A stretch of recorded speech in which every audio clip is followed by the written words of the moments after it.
Lads and ladies, and welcome to this. Now today we are back for another video. Now today we are doing the best 10 home atmospheres in League One. Now, home atmospheres I find quite weird when I go away with Fleetwood. I have been to every League One ground in this league, 22 different away days, different types of atmosphere. There's a load of great away fans in this league when they came to Highbury, like Portsmouth, unbelievable. Coventry are absolutely amazing as well. Sunderland, so many to name. But home atmospheres are quite different because you don't seem to get the same vibe as you do when you go away. It seems the family stands kind of mixing together and you just can't quite get it as flowing. But we are going to be giving my top 10 when I've gone away with Fleetwood. This is when I've seen us against other fans as well. So this is my top 10. Let us know if you agree with it and who would be in your top 10. Let us know in the comments below. At 10th is Gillingham. Now, not great, if I'm honest, not the best, but it's decent. Like, it's a lot better than a lot of other grounds, other stadiums in this league. I look at bigger clubs like Sunderland, and they have a great away atmosphere, but the ground is, they don't seem to get that home atmosphere able to get going, unfortunately for them. And then you think of Coventry, again, away from the ground, they don't really have a home atmosphere, unfortunately, but away from home, they're unbelievable. Great club as well. But Gillingham have a decent home atmosphere when it gets going. It depends on the football as well. This season, it's been a breath of fresh air under Steve Evans. It's been a lot better. When I went a few years ago, it was unbelievable. They were singing for 90 minutes, non-stop. Great fans. And that's why they make my top 10. 9th, Oxford. Now, a different type of team because the only kind of club in the league that has 3 stands, but behind the goal, when it really gets going and it's a big match, it can really get going. Away from home are really good as well, but especially at home, they're like the 12th man there. They can get a really good atmosphere going, and it's a good ground as well. So Oxford are at 9th in this list. 8th, a club that I really respect and I think is one of the better atmospheres in this league, home and away on average, Doncaster. Now, they have a singing section behind the goal. I think they have a bit of a safe standing, which is really good.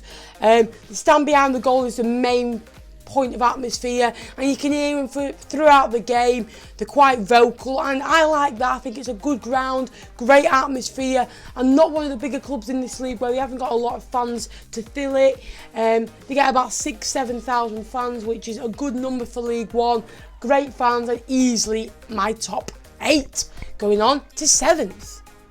Staying in Yorkshire now, Rotherham United. Now, again, really good away fans, decent home fans, lovely ground, and when it gets going, it can be really good. When I went a few years ago when we lost 3-2, they were great then. Obviously, scored 3 goals, so that really does help. It was a good game, but again, really good fans. I've seen videos of them as well. Some good vloggers like the Charlie Ewan Hawk, Smithy Boy, Rotherham United Footy, etc.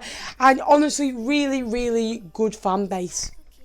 6th, now Tranmere, a decent club, great fan base. You've got a massive kind of cop stand that holds like probably at least a third of their capacity, and when it gets going, it is absolutely unreal. I have been to friendlies and they were actually singing in that, which is fair play to them. Again, in the league, I've seen more videos of them from my mates, DL FIFA HD. Really good fan base, and honestly deserves to be in this top 10. 5th, now a club that were doing really well at the start of the season. They were really flying and the atmosphere was absolutely unreal. 20-odd thousand fans in the stadium, Ipswich Town. Now, it's dropped a bit of recent with the toxic atmosphere with the owners and with losing games and wanting the manager out, but still, it's a hard place to go. It's a really intimidating atmosphere when they get it going, and I really like it. I think it's got potential to get even better, and you see the likes of Ipswich Fan Zone, Alex Griffin's videos, Blue Tubes, you can just see the atmosphere and how much they are passionate about the club, and honestly, not probably worthy of a top 3 place just yet, because it's not been great all season, but again, really good and one of the better places to go in League One. 4th, now Bristol Rovers. Now, when they sing Goodnight Irene, it is deafening, and when they are on top of their game and they're performing, they are unreal. Goodnight Irene, unbelievable song, absolutely love it. One of my favourite kind of anthems in this league. I think it's perfect. they stand behind the goal, and they've got like a weird stadium that fits together. Everyone joins in, and I just really, really like it. It's a family club as well. They've got themselves up from the conference to League 2, League 1, and when they score, it's honestly absolutely deafening behind that goal, and easily in the top 4, onto the top 3. Third, Blackpool. Now, obviously had troubles with owners in the past, have come back really well. About 8,000, 9,000, just a bit more than your likes of Rotherham kind of stuff, about what Rotherham get, to be fair. A bit more than what Doncaster get. But again, that North stand behind the goal is rocking, especially on the bigger games, and when they get going, it's really, really good. Very, very loud. They've got the side stands to joining as well. And again, really, really decent atmosphere from Blackpool, to be fair. Deserves a place in this top 3. Top 2, Lincoln is second. Now, when I went this season, I was so surprised. I've heard so many good things about Lincoln fans, and they had such a great display. I've seen him pass, and they were rocky from minute 1, and they scored 2 quick goals, and that absolutely sparked them to life.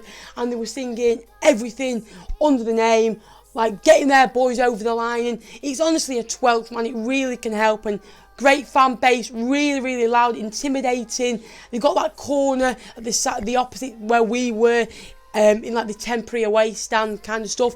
But it's really, really good. They pretty much fill the ground out every week. Great fan base. Unfortunately, never seen them away because he never played at our place. They were meant to play a couple of weeks ago, but obviously football is at the minute on pause. So, really good fan base. Honestly, deserves a place in this top 2. But for me, Fratton Park, can you get any better than 18,000 Portsmouth fans singing? Absolutely class. The Fratton end, one of the most intimidating ends I'd see in the EFL, never mind League 1. You've seen Ronaldinho say in the past, Fratton Park, there's no place like it. Mourinho, the atmosphere at Fratton Park is one of the best ever in the Premier League. And he's so right. The Fratton end, when it gets going, like they come out against the likes of Rochdale, Accringtons, Fleetwoods, like small clubs who they shouldn't be playing against, and they're still absolutely like the crazy. Like, it's so good. They've got obviously the bells, the drums, and it makes it a party atmosphere. I honestly think there's no better than Portsmouth in this league. I do want to give a mention to obviously the Coventries, who are away from the ground, don't have the best of home atmospheres, but are unbelievable away, easily in my top 3. Sunderland, the same. Again, such a good away support. It's hard because when you're at home and you're at a bigger ground and you're at the family stand, it really is hard. But that is my top 10. Do you agree with it? Let me know in the comments down below. Please like and subscribe. Can we 65 likes will go for on this video? Please subscribe, and I will see you in the next one. Up the Cods.